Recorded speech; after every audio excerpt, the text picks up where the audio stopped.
साथियों, आपका साथी doctor Anthony Raju, advocate, supreme court, एक बार फिर ये छोटी सी वीडियो लेके आ रहा हूं आपके सामने। और लोग मेरे से सवाल करते हैं पॉक्सो के केसेस में, रेप के केसेस में, दहेज हत्या के केसेस में। ऐसा सवाल क्या है कि साहब हमने बेल लगाई है और बेल अभी तक नहीं मिल रही है। 6-6 महीने हो गए बेल लगाए हुए, कई महीने हो जाते एंटीसिपेटरी बेल लगाए हुए। और जो पीड़ित पक्ष होता है, जो अपराधी वाला जो पक्ष होता है, वो बेचारे भागे भागे फिर रहे होते हैं। मैं यूपी के एक परिवार को जानता हूं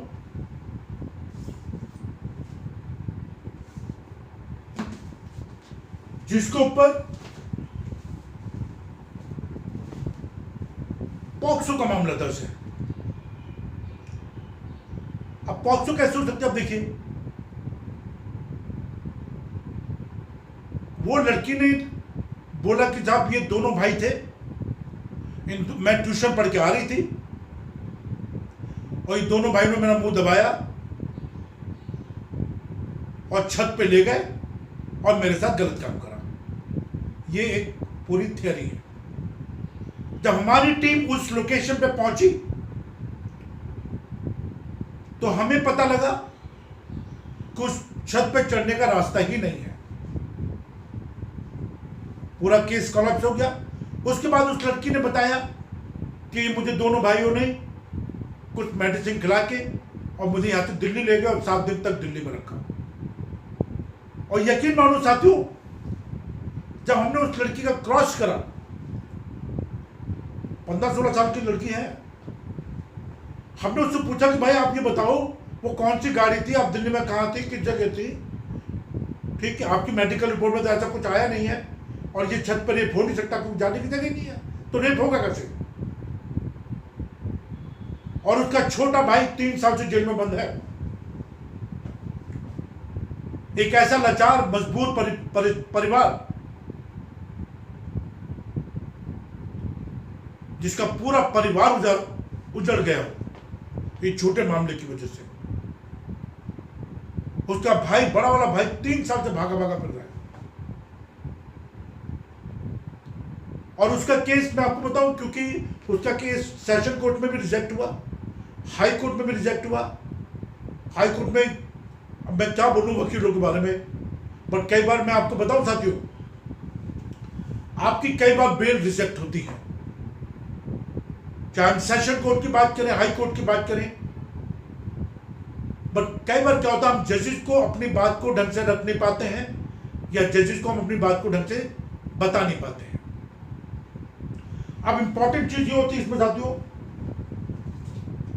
कि कब, मेरे तो बहुत लोग ये सवाल करते हैं कि डॉक्टर एंथनी बताइए कि हमें कब अपनी बेल अप्लाई करनी चाहिए, कब हमें क्वेश्चन पे डालना चाहिए, ये पूरा केस झूठा है, वगैरह वगैरह। मैं आपको एक बहुत इंपॉर्टेंट चीज बता दूं साथियों कि बेल जो होती है, बेल डालने का एक तरीका होता है। बेल डालने से पहले, चाहे वो इंट्रीम बेल हो, रेगुलर बेल हो, एंटीसिपेटरी बेल हो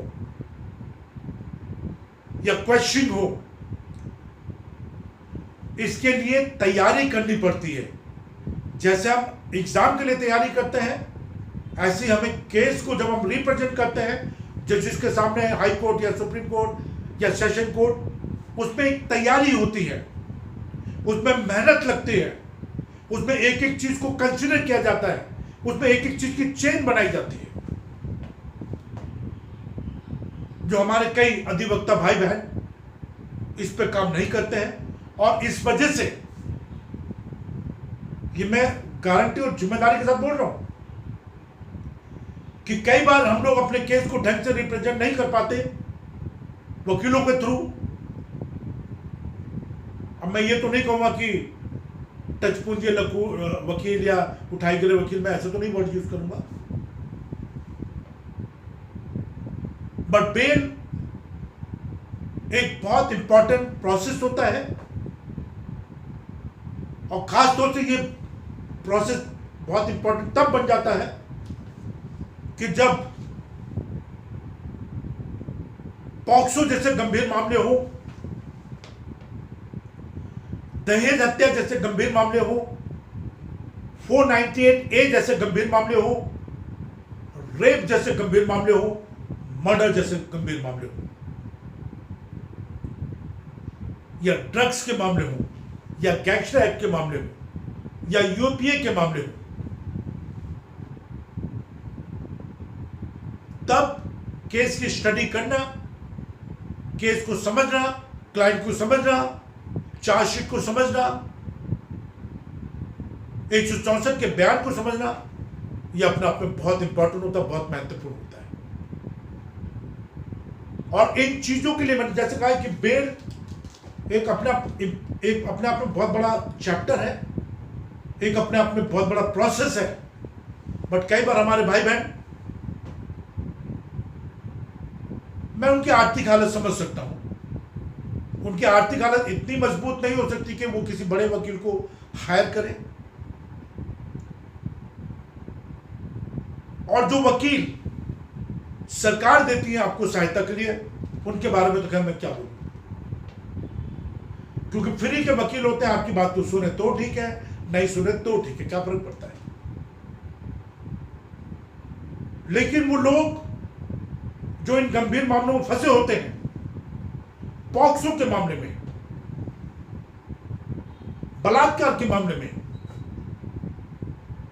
रेप के मामले में, मर्डर के मामले में, दहेज हत्या के मामले में फंसे होते हैं, उनकी आर्थिक हालत, उनकी सामाजिक हालत, उनकी मेंटल हालत आप समझ सकते हैं। मैं आपसे सिर्फ यह गुजारिश करना चाह रहा हूं कि ये चैनल को आप जरूर सब्सक्राइब करें, लाइक करें, कमेंट्स करें।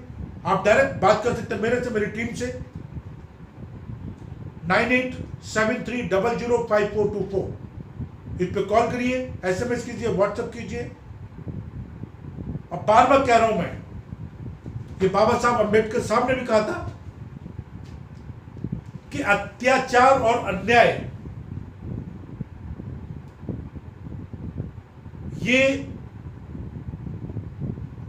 बड़े लोगों पे नहीं होता, ये होता है गरीब लोगों पे, मजदूर, बेबस, लाचार, इन लोगों पे अत्याचार होते हैं। और यही लोग वोट करने की मशीन भी है। साथियों, मैं आपसे गुजारिश करना चाहता हूं, प्रार्थना करना चाहता हूं कि आपको किसी भी चीज से डरने की जरूरत नहीं है। न्यायालय आपके साथ खड़ा है। अगर आपको लगता है कि आपकी इन्वेस्टिगेशन सही दिशा में नहीं जा रही है, आप ट्रायल के दौरान कभी भी अपनी एप्लीकेशन लगा सकते हैं। अगर आपको लगता है कि हाईकोर्ट में आपकी बेल की सुनवाई नहीं हो रही है, तो हमारे पास सुपीरियर कोर्ट है। अगर आपको लगता है कि सेशन कोर्ट में आपकी बेल पर सुनवाई नहीं हो रही है, तो हाई कोर्ट है। बट कब और कैसे बेल लगाई जाती है, क्वेश्चन लगाई जाती है, इसके बारे में मैं आपको आने वाले टाइम में बताऊंगा। आप लोग इस चैनल को जरूर सब्सक्राइब करें, अपने बच्चों को अच्छा पढ़ाइए, लिखाइए, अपराध मुक्त कीजिए, उनको अपराध मुक्त कीजिए, उनको अच्छी शिक्षा दीजिए, उनको मंदिर ले जाइए, मस्जिद ले जाइए, गुरुद्वारे ले जाइए, उनके सारी एक्टिविटी पर ध्यान रखो बॉस, तभी आपको कोई फायदा मिलेगा। ज्यादा लंबी वीडियो नहीं बनाऊंगा, बस आप अपना ध्यान रखें, सुरक्षित रहें, बच्चों को भी अच्छी तरह रखें, ये मेरी आपसे गुजारिश है, प्रार्थना है। जय हिंद, जय भारत। आप लोग खुश रहें, अपने बच्चों को खुश रखें, बच्चों को पढ़ाइए लिखाइए। ये वीडियो मेरा बंद करने का बिल्कुल भी मूड नहीं, बट मजबूर हूँ बंद करने के लिए। जय हिंद।